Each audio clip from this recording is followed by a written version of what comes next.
For the vast majority of human history, we were not alone. When we look at the family tree of our species, we tend to see a straight line, a ladder of progress, climbing from the primitive to the modern, from the bent back to the upright walker. We tell ourselves a story that Homo sapiens, us, was the inevitable result of evolution, the finished product, but that story is wrong. Evolution didn't build a ladder, it built a maze, and inside that maze, there were other minds, other voices, other humans. For hundreds of thousands of years, another kind of human walked the frozen wild lands of Eurasia. They were stronger than us. They were adapted to a world we could barely survive in. They had large brains, complex societies, and deep emotional lives. And then they vanished. Only now do we give them a name: Neanderthals. Before we can understand their end, we have to understand their beginning. Because for a long time, we didn't want to believe they were human at all. When the first skull was found in the Neander Valley in Germany in 1856, Victorian scientists refused to accept it. They called it a diseased Cossack, a deformed modern human, anything but a distinct species. When they finally admitted it was an ancient human, they stripped it of its dignity. Early illustrations showed them as hairy beasts, stooped over, club in hand, dull-witted. The caveman, a creature defined by what it lacked, lacking grace, lacking intelligence, lacking the spark. But these images weren't science, they were arrogance. We needed them to be inferior, so we could feel superior. Today, thanks to new excavations and genetic sequencing, the fog has lifted. We know now that for 300,000 years, 4 times longer than modern civilization has existed, Neanderthals didn't just survive. They thrived.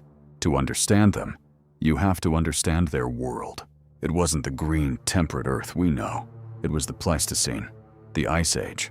Imagine a Europe locked in frost, glaciers grinding down from the north, burying what are now London and Berlin under miles of ice. South of the ice lay the Mammoth Steppe, a vast, dry, cold grassland, stretching from Spain all the way to Siberia.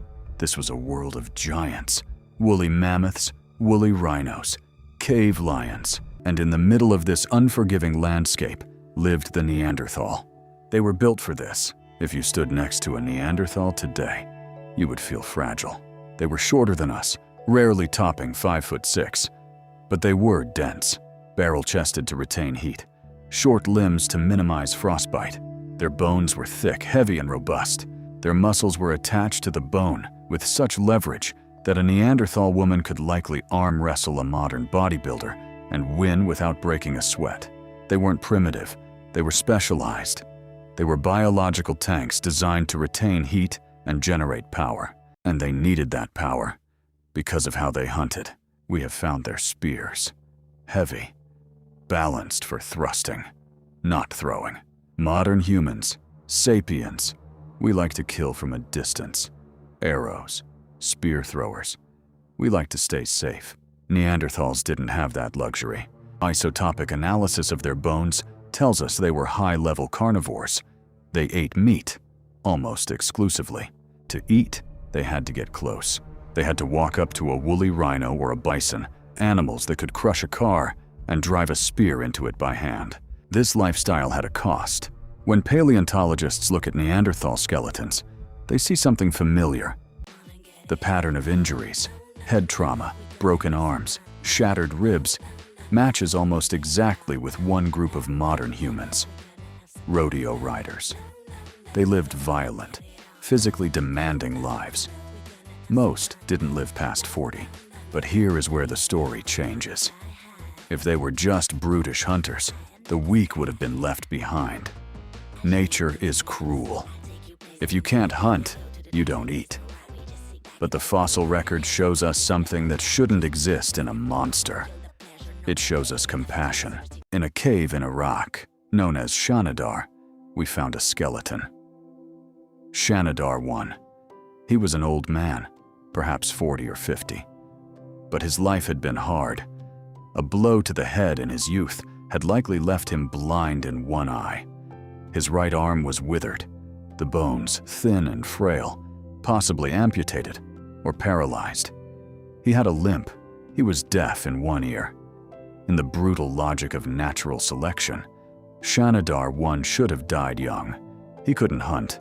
He couldn't defend the group. But he didn't die. He lived for decades after his injuries. His teeth show wear marks that suggest he used them to hold things his arm couldn't.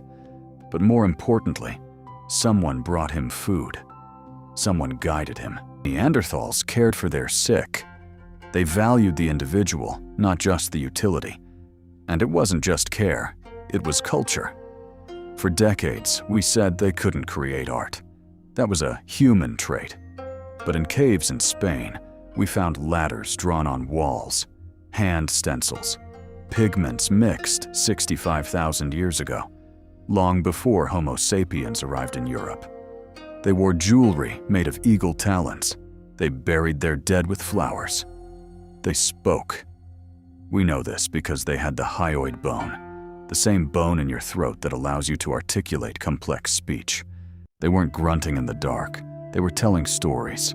They were human, just a different kind of human. So if they were so strong, so smart, and so well adapted, where did they go? The answer begins around 45,000 years ago. The climate was fluctuating. The forests were retreating. The great herds were thinning. And then a new face appeared on the horizon. Tall, slender, dark-skinned, migrating out of Africa. Us. When Homo sapiens entered Europe, it wasn't an invasion like in the movies. There were no great armies, no wars of extermination. It was likely much quieter and much more devastating. We brought with us something the Neanderthals didn't have. Projectile weapons, yes. Needle and thread for better clothing, yes. But our true weapon was social. Neanderthals lived in small, isolated groups, maybe 15 or 20 individuals. They rarely interacted with neighbors. Homo sapiens lived in larger tribes. We traded. We traveled. If a Neanderthal tribe failed, they starved. Year by year, valley by valley, we pushed them to the margins. We claimed the best hunting grounds. We monopolized the resources. It was a slow strangulation. But it wasn't just competition, it was connection. Geneticists have found something incredible in our DNA. If you are of European or Asian descent, 1 to 2% of your DNA is Neanderthal. We didn't just kill them. We met them. We lived with them. We mated with them. There were children born in those caves who looked into the eyes of a Neanderthal mother and a sapiens father. In a way, they didn't go extinct. They were absorbed. They live on in our immune systems, in our skin, in the shape of our skulls. But as a distinct culture, as a people, the end was coming. The most recent fossils we find come from the very edge of the continent. Gibraltar. Imagine the scene, 40,000 years ago.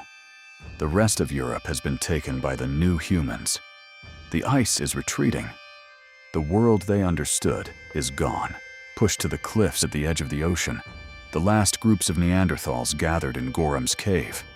They lit their fires. They ate their mussels and roasted pigeon. Did they know? Did they look at the smoke rising from the camps of the sapiens in the distance and realize that their time was over? Extinction usually isn't a bang. It's a silence. It's the moment when the last individual calls out and no one answers. When the last Neanderthal died, a way of being human vanished forever. A different mind, a different perspective on the universe. Gone. We often congratulate ourselves on winning this competition. We call it survival of the fittest, but looking back, it feels less like a victory and more like a loss. For millions of years, the Earth supported multiple kinds of humans. There were Denisovans in Asia, hobbits in Indonesia, Neanderthals in Europe. It was a chorus of humanity. Now there is only one voice left. Ours. We are the lonely species. When we look at the Neanderthal, we aren't looking at a monster. We are looking in a mirror. They were strong. They were smart. They survived for 300,000 years. and they still disappeared. If there is a lesson in their bones, it is this: intelligence is no guarantee of survival. Dominance is temporary.